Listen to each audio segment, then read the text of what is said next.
The Central Bank of Kenya has differed with players in the financial services sector who are vouching for adoption of ceiling for interest rates by digital lenders.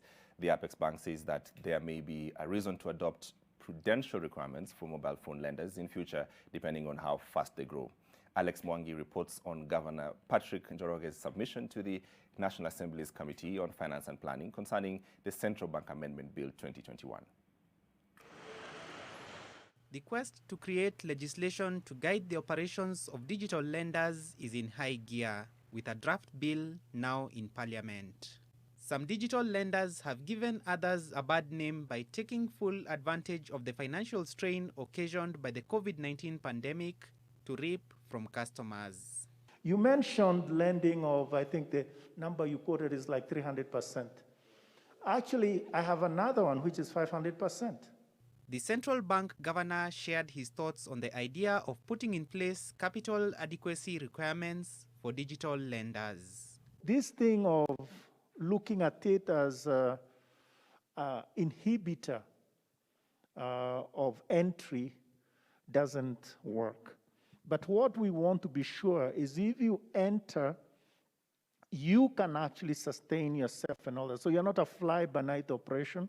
As at the end of April 2021, the Central Bank of Kenya estimates that unregulated digital credit lenders had a loan portfolio of approximately 4 billion shillings. That is less than 1% of the banking sector's gross loan portfolio of 3.1 trillion shillings. That said, the amount is on an upward trajectory. What I can say today, and Chair, I think you see, we need to also look 10 years from now, or 5 years from now. There may be one of these digital lenders that becomes quite large. And at that point, you need to tell them, listen, you need some capital. And you need stability as an institution. So you need to drop your roots in Kenya. I think that's where the discussion in terms of the business model needs to come in. And then you say, okay, now you are very close to a bank, or you are very close to something else. So you need some capital. You need to begin putting capital on the table. Otherwise, tomorrow, boom, they're gone.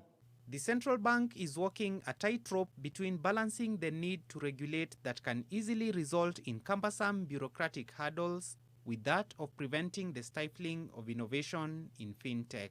One of the things that we have begun to do, even on the other licensees we have, is to move away from that annual renewal process. Because traditionally, regulators were using that annual process to enforce against the institution. But what we are doing now is to have continuous surveillance. So we then issue a perpetual license. So we have already moved, for instance, on the banks to perpetual licensing regimes. So where they just pay per annum, but they do not come to reapply for that license. The governor pointed out that he is willing to collaborate with other institutions such as the Office of the Data Protection Commissioner and the Communications Authority in fine-tuning the proposed regulations in order to rein in the unregulated digital lending space. Now we'll have some teeth. You know, now I can talk as much as I want, but I have no stick, and I have no. So yes, maybe they should be afraid of me. You are saying that they're afraid.